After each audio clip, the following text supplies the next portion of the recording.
ke ta whakataha I he eiki koe family e taha whakamalo ki he otoalami koe uhi ko sisu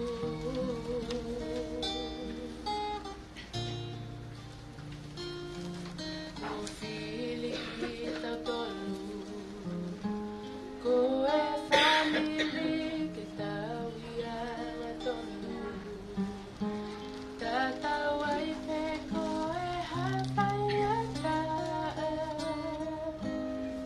ko whakapapau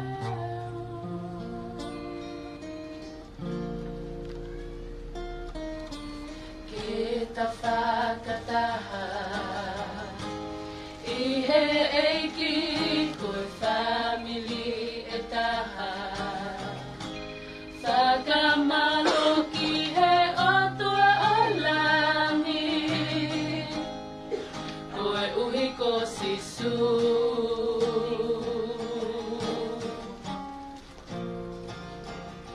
kua whili ki ta tolu koe family ke tau hianga tonu tata waipe koe hawhaingata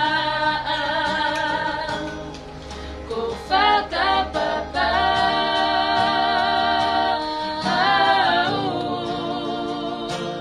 I he vela ai la te mate aki I o teu amanaki fua hoku kolosi ko amo hoku fale te matauhi asihova Filipe ko hai te matauhi kia te ko hai te mo ai ko homo atua ko amo hoku fale te matauhi asihova te ta whakataha I he eiki koe family e taha whakamalo ki he otoa o langi koe uhi ko sisu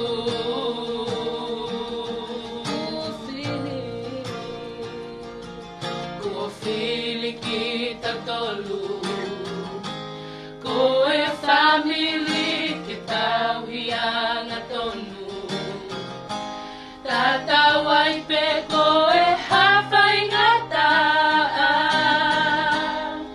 ko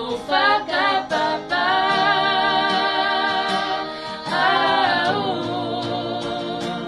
I he vela ai la te mate aki I o teu amanaki fua hoku kolosi ko amo hoku fale te matauhi asihova Filipe ko hai te mo tauhi kia pe ko hai te mo ai ko homo otua ko amo hoku fale te matauhi asihova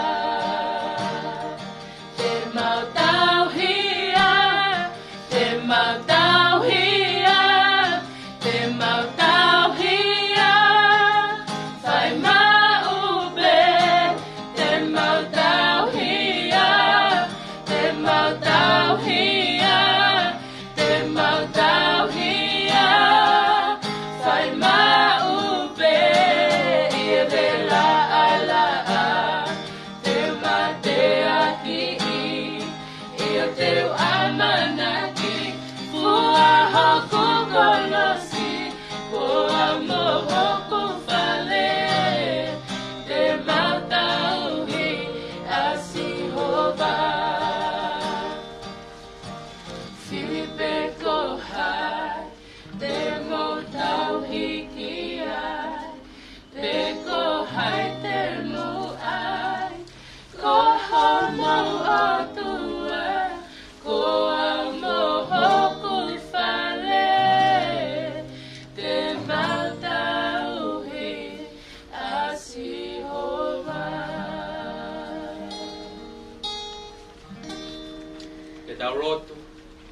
E o toa maf. Koko ia ku whamaunga ki ai Ngaahi loto whare mo Ngaahi family ko toa pe. Koko ia ko e mau tamai, ko e tamai mohu alo ofa, mohu e keresi pea mo e tāpu aki ai awhiona. Ko e tamai ofa ai awhiona. Uke o ofa ki mau tolu ko whanau, i e whata ofa o e awhiona. Ko e aho pea mo e pōko toa, o kuke e whanaua, i holoto pea mo laumari e ke whaofua ai whoki atu. Mau whawhetai e aho koeni, mau kau whakataha pea mo e tohi o siwa, whamana tuku whai e siwa ko e urumotua o Israeli. Whai ho mau whiri e honi pe ko hai te mau tauhi ki ai, ka ko au mau whare te mau tauhi a siho. Whawhetai anga ia ho mau laumari e aho koeni, ne ongo ai whaingata au kuki tonu e loto whare o e family. Kak mau kau whataha pe pea mo e pēteri ake. E kai ke mau tari pe ai lerei kai tari pea mo e kovi. Ne ongo ai whaingata kua huki tonu e loto whare o e family. Kaku mau fia pe ke kei whawhita i atu pe ke a Fiona. Ko koe pe siova na ke whaki. Pea ko koe pe kua ke toi to'o atu. Pea ke malo ia i pe ai huafa e a Fiona. Whawetai pe ko mau lau marie, ko e whanonga na e whai mai pea mo ta mau e. Na iai pe ai taimi nā ke tuku mai ke mau whiohi ai. Nāne e whai oski a verenga pe au no Ngaahi whatongia, i e tapa kotoa pe o e moui. Fua whatongia na e whai e loto whare o e family. Ai mahino pe ke Ngaahi kup whekawak kotoa pe o e family. Ai moui e si Makisi. Mo e veke peke whai ai tokoni. Kia teki nau tolu kotoa pe o kuwhia mau tokoni. E kai ngata ina e a uatu. Ai ne tokoni pe a mo ne whai o wha. Ki e alo ngā pe a mo e Ngaahi kakai tuku hausia kotoa pe. Ai kakai o ke talamai ke mau ofa ki ai. Malo e ke whakoloa le rei. Mai loto whare o e family. Mea heni a vei kone. Kai umai kotoa e family mo e kai ngā. E mau whawhetai peke a Fiona. Owi kai ngalo e Ngaahi Tunga whare. Api ko longo a kau kai umai api ko onitare. Tawahi kai umai haku maa pea mo e tapa kotoa pe o e family. Koe a honi. Mau heni peke tartari. Ai whoki mai si o mau whoha koeni. E kere o e family he ahu koeni. Pea ne ongo ko e whoki mai, o e aho ko e ni ko e koto whai masiwa. E tau mai a, ko e alu e te whai ha whoki mai. Ka mau whawhetai o mau piki peki o Ngaahi palo mesi.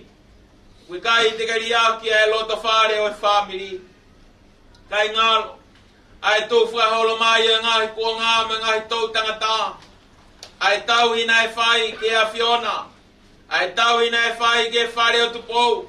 Tau ina e whai ke whare haueki. Kei tuk whaholo pe ia i e family Tonga. Mo e loto whare o e family. Ai fua whatongia. Mo e whahoko e Ngaahi ngāu e kotoa pe. Koe honi ku whamanatu mai. Sio siua he honi. Family Tonga whakapapau i e tau whiri. Tau whiri ke siova. Ko ia pe tu loa i e loto whare o e family. Ne ongo ai tō taku ai matangi he loto whare o e family. Kaku kei pule pe ai tai ha mai. Kaku mau kei whalala kakato pe ke a Fiona. Tua koe mau loto e aho koen. Pia mai ke si ongo mātu a. Kaif kau maro loa makis, kai mata penis. Ya pe foke o tua. E wito usi ante maa kai maki whanau. Mau whawhetai pe o tua. Weanga ia. Ai tala o mau whanua, koe whanau paia. Ka koe tala e tohi tapua, koe kai koe whanau paia. E ko nau tauhia siova, e kai te nau masi. Koloa ia na e pukeni mai, he loto whare o e family. Talu pepea me whanonga mai. O sai aswei kune, pensi mai na kauola Tonga. Koe tala ia ku tahape. Ai tala ku mau lutai. Ai loto whare o e family. Koe tuk whanua na e whai he raki wha. I api kolongo akau kai uma ai kere ai whai ai tuk whanua ai rugby farm koi otua mo Tonga koi e homau tofia e whawhetai o tua neongo koi ngai tau tangata lahi e ni kumau wama mao me ai e me tuk whanua kau kei e tāwhea ki pēa e tāpua ki e lota whare o veikune kai uma ai kai ngā mo e whamiri he ahu koeni o kai ngaro ai tuk whanua nai whai mo mate aki nai whai e whangakui e kohiri koe a kau pe ia kuola I Tonga koe lotu tohi tapu mo e whola mo ui ai awhiona whawhetai o tua ko ia e ngai tau tangata kua mua atu mau manatu ke ai pia mau ofeina aki nau tolu kotoa pe ai singai tamai o e kohiri ai whai mai ai fua whatongia wau mai e ni kia Makisi e honi malo e ke off ya malo e fuaki mai e tamai e tonunga koe tāpua ki mai o tō ai family mau ngai whatongia ko tō pe hanga ki ai ulumotu a kai mai ngai kup whikaua ko tō pe o family e mau ke respe mea ato nai pita ralo mai a Fiona to e ngai whatongia mau hanga ki ai tau kau ke pia mo a Fiona mau whaka te mau mouini ke mea ngawe a ki mau tō re koe ni mo ka hao mau kore ngai malo hini a sisu Christ na ke ako mai ka mau kalotu pa ke mau rea o te he mau tamai ki he van ke tāpu a o waf ke au mai ho pure ke whai whinangaro ange ko I he langu maman whake mai a honi a mau mea kai ki anai ke whamore more mau ngahi ang hala ange ko mau whamore more a ki nau tōru wha pe mo ua mai ke au nai tō ki mau tō ki ai a waf ki mau tōru me whiri e ko o wai pure moi malo moi koloria o tai ngata e tai ngata amen e koe kresia e ki ko sisu kais o kalahi e tua ke tau tamai fioi me lau mari e maori on no fia he lota whare e family e ke whai pe o tai ngata amen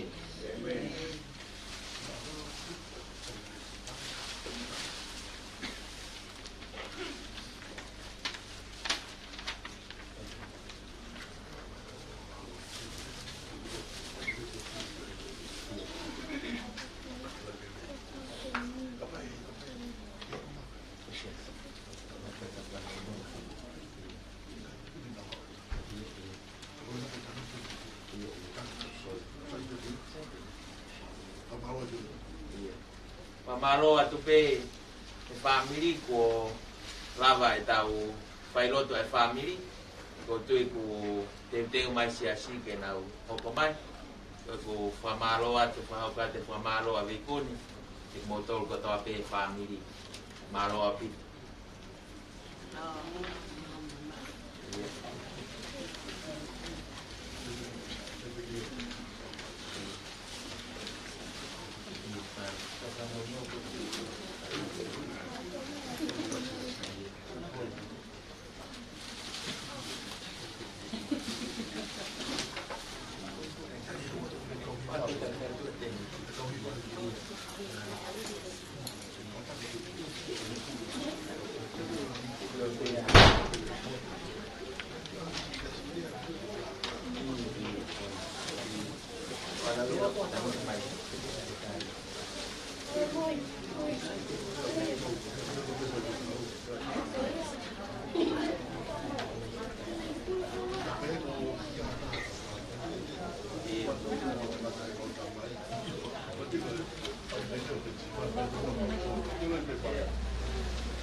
o tau patalia e vea pin. Te po ia te kau tangata e una malawa ke na wanga whakahoko mawanga kerele no e vea pin. Te puanka te kina o tolu e patomia ko ia. E ta umo rei ka atoa e pe e me. Tāpuka mo e a whia e o tua ma whi o Kingston Tonga. Tāpuka mo veikone o whare ho wik. Tāpuki a mawo mo hamatapore. Tāpuki he umotua. Kau mā e whahi e ua e kāinga mo e whamiri. Tāpuki he whahu. Kai tu waki o e whamiri. Tāpuki a Andem. Kau mā e whanau. Whatapu atu ki e whaiwhi kau mā lolo. Kau mā tapenisi. Ka mai o whamiri.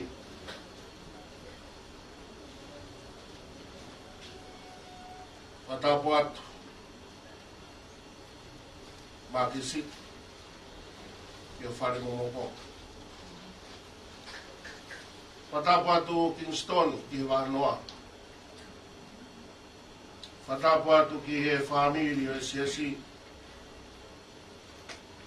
Kau mā e ka inga. Kau whataha e whiawhkoen. Mawo. Ke whamiri ene siasi a pensimani kau mā peta mo e whamiri. Lango whatongia mai aisi ka inga lotu pia mei tofo apa mo hate. E whatongia tonu e kui loko mana. Io aho nei whaonga ai ki hono whare mama ai tau whao tō ka mōni pērea koe mamahi e kupe taha u pōngo ke toenga koe tūnga ia rere u whai whiawhkoen e mo kore atu ma uo whamore kupe mua ke o mea whainga maari e ke whai ha tau whamiri i he whiawhkoeni mālo. Ko e whorwhorahimi e kamata ki tau whawhamiri e pia finiko no ua ngeau walu e himi. Ua walu te kupela taha tupe. Ko e nofo au nofo ai nofoni. O kuui e ki e ne kakai i maamani.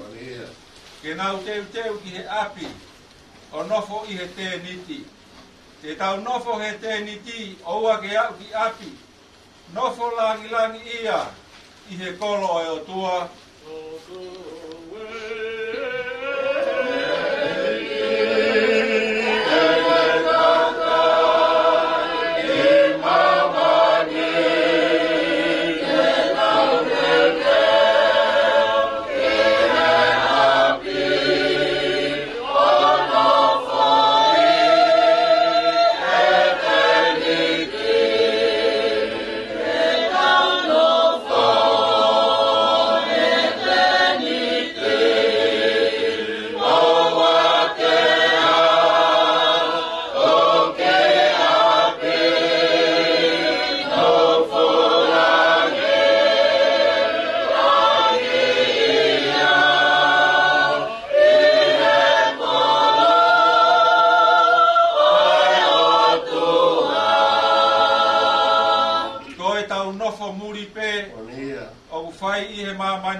O kui kai ko tau api, ko e nofo kai hiki. Te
seini o kakano. Ka kua vete ho tau hai, kua whai ho tau hui.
Siope vahe uaki vesi tahavalu ki e wataha o pehea ono whangarea pea lolotonga e ne rea mo e ne ha fok ai tōtah o ne pehe nai kai mo inu waine aho Ngaahi foha mo Ngaahi ofefine i e whare o nau tau ke te lahi e iloange po pā mai ai fu matangi la me he toa wha o tai hore puri ki e whao e whare, pia nai holoia ki e kautala wou, pia kua nau mate, pia ko aupe kua hao ke tala ia ki a te koe. Pia nai toki tūha ke a siope, o ne hai hono pulupulu, o whaka telefua ia, pia whakafo ki he kere o hu, o ne pehe, nā kuhau telefua pe, me he manawa o e ku whae, e te utoe alu telefu atu pe, na e whake e sihova, te kua tō atu e sihova, whawhetai pe ki hono huawha o sihova. Ke tāpe kina ai wholofola, kua lau mātau tōle whiawhini. Tāpu pa moe a whio e o tua, pa tāpu atu veikune, Whatapu atu ki e whahu. Whatapu atu ki e whaiwhikau mārolo. Maho. Whamore kau unga kia pehe ki he tawhatapu kakato kua muaki ki hau whanga koeni. E tā mua mōku ke whai peha huluhulu. Me he wholofola kua whai hono tō kake e whias koeni. Eri ana aunga peke ui tōu kau mai whanau. Ka pehe ki loto whare o mamahi he hoa koe. Tara noa e pe te riake a siope. Whaunga e aho koe aho. Nai taku koe aho li rei pe ia. He nai whai pe siope ai mea nga mahengi he pongpongi. Koe ne hufaki mo e whilau lau. Mai ne whanau. Nau tara noa pe he vesi taha tolu e vahe uluaki. Aluhifo ai ki e vesi hono taha walu. Nai whai pe he whanau e mea nga maheni na nauanga ki ai. Nai alu pe e kau tamayo e ki mo e whangamon manu. O whai a ngau e anga maheni na i ai. Tai lolotonga ai whakahoko e ngau e anga maheni. Tala noa vesta i wao ne ririu e whotunga e aho. Ne haa waiha tamayo e ki ne talange siope. Lolotonga e keri e whangapulu, ofi mai e whangasi nau kai mai. Ne hao e kakai o sipa, pena nau hanga o awe pia tamate i e kau tamayo i ki, ko awe ni ke uha, ke tala te o mongu whamamahi pe. Tala noa tonu pe e vesi tala mai, lolotonga e ne whangamatala ko haku mai e whika ua, siope, ko e o mongu whamamahi ko hoko. Lolotonga ko ia kai e whangasipi, hoko mai, ai awhi pa mei he langi, me he o tua fraua me kau tamai o iki ko awe ni ko wa umai ke fraho ko ato e popo aki mamai lolotonga e ne whamatala whatatau ki e wholofola ko a umai e tamai o iki ono tolu tange siope wahe tolu mai e kakai ma konga tau koia karitia pena nau hanga o tāmatei e kāmeri ko toa pē tāmatei o au ke kau tamai o iki ko awe ni ko wa umai ke tala e popo aki whamama e lolotonga ko ia e whamatala ko ia ko a umai whika whāpa ne talange siope e lolotonga kai moinua o whanau ua tō mai hafu matangi o ne holoki ia pouturiki e whā o e whare marolo ai ho whanau ko awe ni ko wa umai ke talawe i o ne hae anga whakai tangata siope i ne hae e vese o no uanoa na ne tūpa ne hae o no purupuru ko e whakahae ne mamahi whawhetai whakaosi ko ia vese ko ia talamai ne onga ne hae o mamahi kana ne hupe ne lotu ki heiki pega ne lotu e vese ko taha o tua te ukei whakawhetai ne ona mahino ka siope koe aho tae manikina. E koe aho nei kei ke whai ha whakakau ki ai. Koe aho nei whakaofo e mea ko toa pē. Tau mai a, ko ha mea nei whai ha toka teo. Mahino ki e siope, koe aho koe ni more e koloa, more e mea ko toa pē. E kai ki ngātai, talamai ka ti tau tolo, nei to o ai o au ki mafte fua, o siope. Ko hine kai koe toko taha pena e to'o. Kana to'o ka toa e whanau. Koe toko fitu tangata. Pea moi toko tolu whiwhine. Pea ne onga e au e mamahi me whainga taa. Ki hono mafu te fua. Kafo pea mafasia ne moui. Talamai. Na ne lotu me ne tala ki heiki. O tua. Te uwhawheta i peka te koe mea kotoa. Antema, ka mai whanau he whewhoi. Pei aho tai inoa e. Tau mai ako aho nei whai na kama teu mo whakau ke. Pei aho e nei kai ke whaha amanaki. E nei toka maari e pe waka e whamiri mo ne whanonga. Te hange ko tala noa si o pe. Wisa, to oa no lo toko uhi. Ko ala mai ni mamamoko mateo to oa ai. Si ono lo to whare. Ta mai ako ha toko taha pe. Ka koe toko ua. I he whiwhini an tema. Ka mai whanau. Tupe mua ke tau ai ahi o talia. Tupe ke tau hange ko si o pe. Tau whawhetai pe.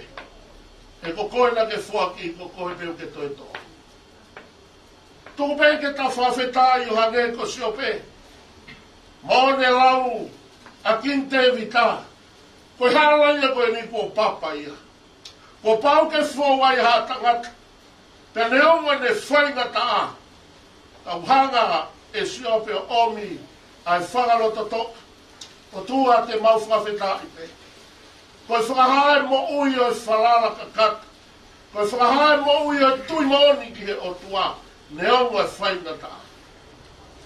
I he whawhini. A te maka mai whanau. Tupe mua ke tau ai ahi o taria. Ke tau whawhetai pe he mea kotoa pe. Te ngone lau. Ai tui ko te vita. Ia sāme tau whāwese waru. Taste and see that the Lord is good. Blessed are those who trust in Him. Mau kamata o wakai, alirei o sihowa. Monuia e tangata o whalala ke tia. I he whiwhin, an te makau mai whanau. Tupe mua ke ta kamata, ke ta hanga mua wakai he whiafkoeni. Alirei a sihowa. Ta whawhetai pe, E o kei sātai pēr sātai te keriua. Ai mawhio ato nai si hoa. Ke ne whakamonuia koe mo e whanau. Lolo taunga he tauwhau ku tōpai. I e whawhine. O kauwhata. Te mo whamiri he lotu o pensimani. Kau mālang whatongia o siasi koe ni. O te mau o whalahi ka te mōtoro. An te maka mai whanau. Me mau whatawange pē. Ke marama mai e nau a tonai si hoa. Ka pekina atu mōtoro. O atene no ngam. Te moe ne fie mari. I he tau ilo pau. O ku tokanga mai a si hoa. O ku ne a fio i a whainga ta. Tūpeke ta whawheta. Ke tūpeke marama mai o nau. Ka pekina. A whetona. Wekona. Ka maro to whare whamiri. Ka tau amanak ne rei ai. Mo wawe aho ke whoki mai ai. Ai eiko si isu kalaisi. Ke le whawhangu ai. Ai of ang. Ka mai to whi. Ki he api ko ne teu i. Ai api ko ne tara ofa. He kai ke toi tāpara sia i tau tore mate mo ikis. O whalai atu. Ma whatau ane. Ke hifo mana lau maari e. O mene no ngā mane fie maari e. Amen. Kore ke tau tō hiwa i hono whāngea, no whānga furu mā whā himi.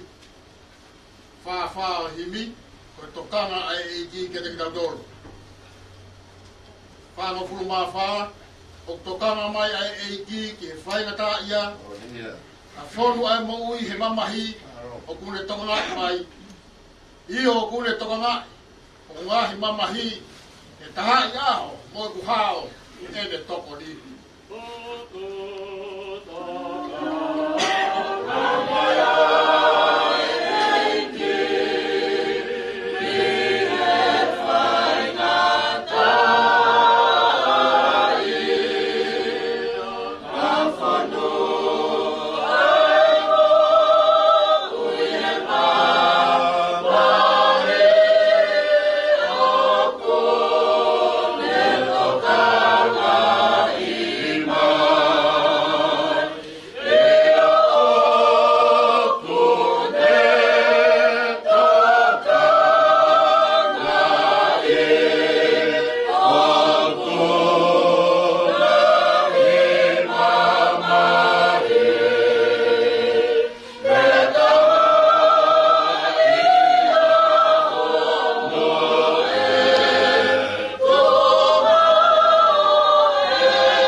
mamahi. O ni ia. O langa mo mamahi e loto. Ta pule a fio i. Ao.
Ke i loto hanga maari o e whawheta i mo e whamalo o ki a whion ko i o mau ilo ko ke i sātai pēa sātai te ke riua ai mawhio āto nai si owa ku mau kawai he lau pēa lauai he kau he whiawhkoeni mau hanga hake i loto o whawheta i mo oni ki a whion ko i ko mau ilo ko koe ai o tua e whai whakatupu nā ke wholofola pe a hok.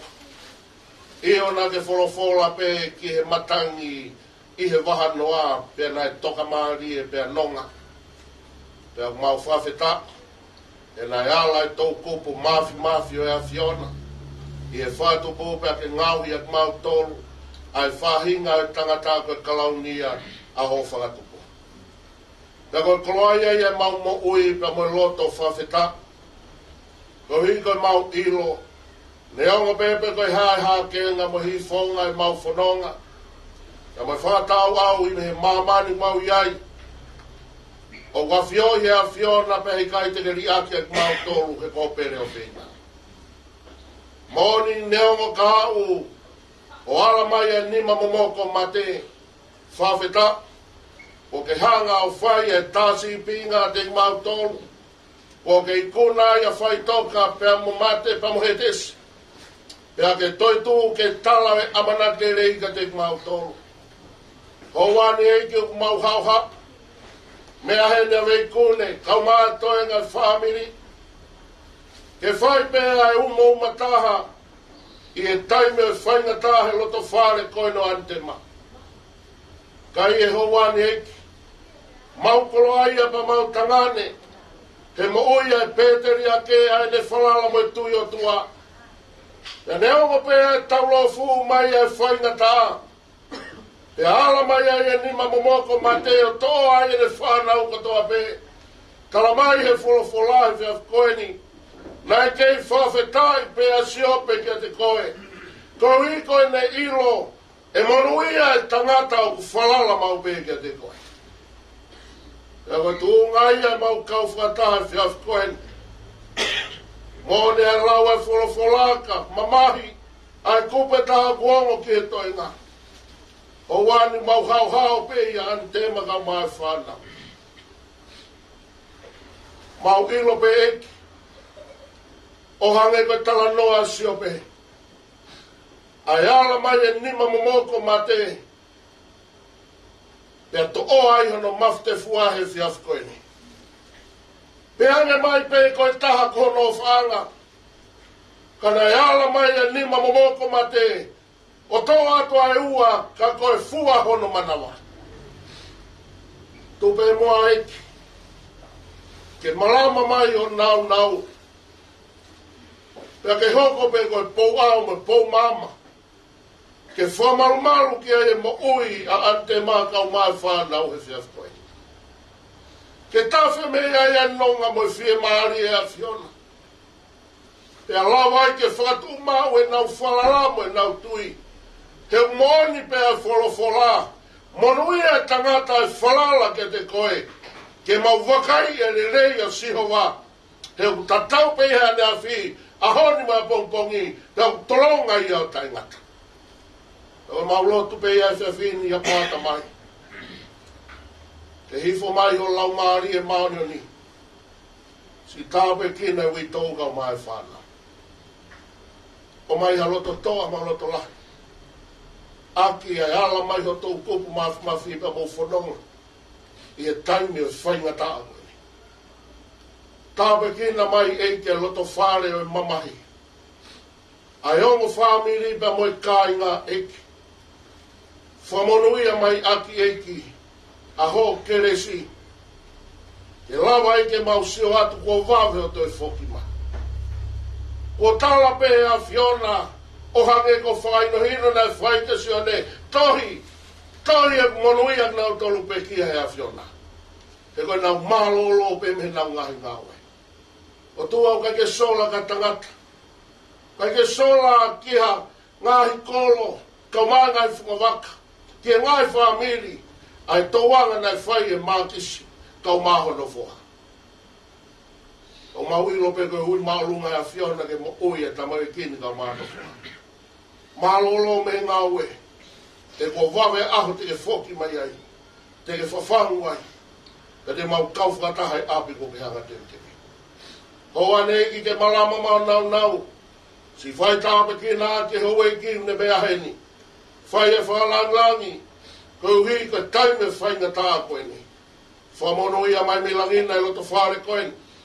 E tō peke hoko ne mea he ni koe tāpua kia.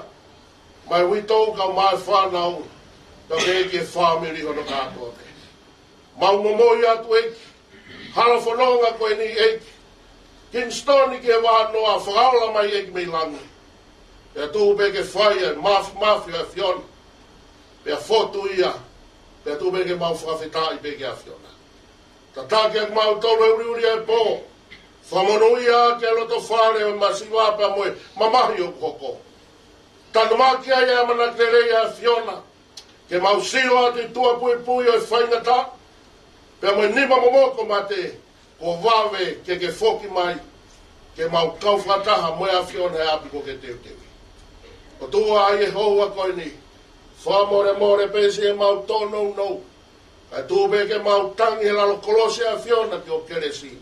Ke whai ai ho whakanana a. Ke whai ai ho whawhia maari e mo whakanonga. I he loto whare o e mamahi. Ka mau amanaku mau pehe a Fiona. O kou kore ngai mean. I he huawha o sisu kalaisi. Ka ko mau whamo ui. E meni pe oi keresi o tau eiki. O whakatua pe tamai whio me lau maari e maunu ni. No whaa mo walo whaa i e pangai e mamahi. Tu tōko ia mau tōru bawa nā hiki. Kai whai peo tai ngata. Amen.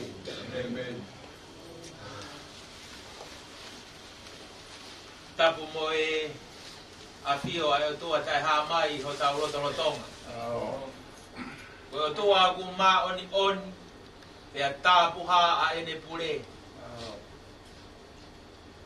Pea ko hai au ke uwheu ia. Ai pure ai tai hā mai. Tapu pea mo egno pere veikune. Kai o maa foki. Ai whamiri hono kotoa. Whatapu atu heni tangata i whaifkau. Kai o maa ai CEO. Potunga e tautai kai o maa e kotoa. O e kai ngalotu pea mo e siasi. I aho koeni. Kata pe mua e whainga maari e koe ni kia mawo. Ke whaka watu ai whakamalo loto honga ia. Ka egno pere veikune. Kai uma ai whamiri he aho koe. Whaka watu ai whakamalo. Ai whaifkau malolo. Kai uma tapenis. Te whoki ke witou. Ke antema. Kaya Makisi Tonga pe mo ki whanau. Kai kau. Maftai ke. Ko hi ko e koloa folofola ko ke tutu. I he kere kere o api. Ko whata tofu. Tapu aki. Lamenga monu wai. Ai loto whare o e family he whiafu koe. Pea mo e whakahino hino ko ia. Kia mau o pea mo e family ke oua na mau hanu pe te mau launga.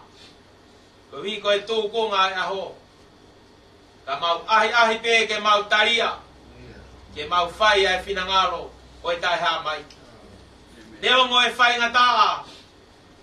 O hoko. Pea u kafa ko huki tonu e loto whare o e family. Ka wikai ke siwai ai mau amanaki. O hange ko e koloa folofola ko ia. Ko mo tuku i ho mau hao ngā i ahu koe. Mau lau monu wai mo lau tāpua. Hange pe ko e whakaino hino, whakalau maari e. Ko ke tuku mai whai whakau he ahu koe. Ko e hala ia kua papu. Ko e hala ia kua pau ke tau fō wai. Pea neo ngoe mau tai whia mā vai. Pea mo e whoha koe ni. Ka koe toko ua, koe tuanga ane ke whangatua whaafine. Koe ofa anga e lota whare o e family. Ka mau whawhitai pe ke o tua. Ko hi koe waha taimi ko ia nā ne tuku mai ai e tamai pe koe ni. Ke lota whare o e family. Pai whakau, whamalo ato mau o. Ke siasi. O whakamo sia mai e whiafu koe ni. Tau kau whakataha. Tau hoko ai whailotu e whiawhini, ko e whakanonga mo e whakawhia maari e. Ko mau loto, ko hi ko e whanonga anga, ko e ngahi taimi whaingatā koe. Tau ange peke o tua maf, toka mai e ne ngahi tāpo ki, whamanu i aki, whetuna whaifkau ka e mai kāinga lotu. Hoko atu e ngahi whatongia ko toa pe, e langi pia mo e koloria, o tua tai ha mai. E ai whakamalo, o hoko atu e houa koe ni. Neverewa e maranga. Kata tau atu. Alo wat. Malo e maho whainga maari. Amai e kai ngalotu o pensimani ke whaika whaini. E ta mawa e kawa pehe.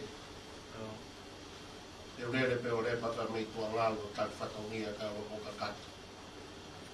Ai whatongia o pensimani ia mātis ka mātis to. O whāti, a te tatawat, e rewa maranga tatawat. Alo, bitu ka, kau kena mai a koe. Alo, bitu. Tau māmai mako ngā te. Koe. Maro. Bitu mau. O bitu. Maro.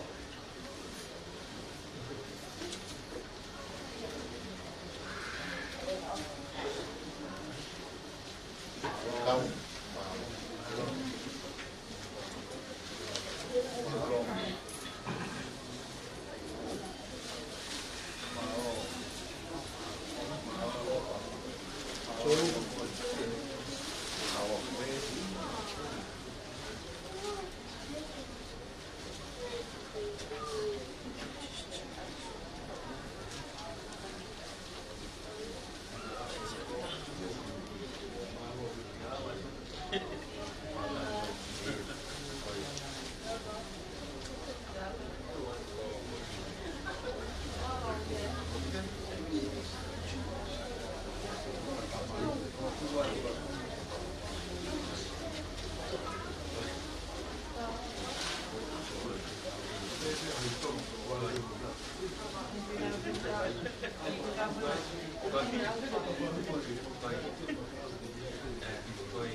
Ngaahi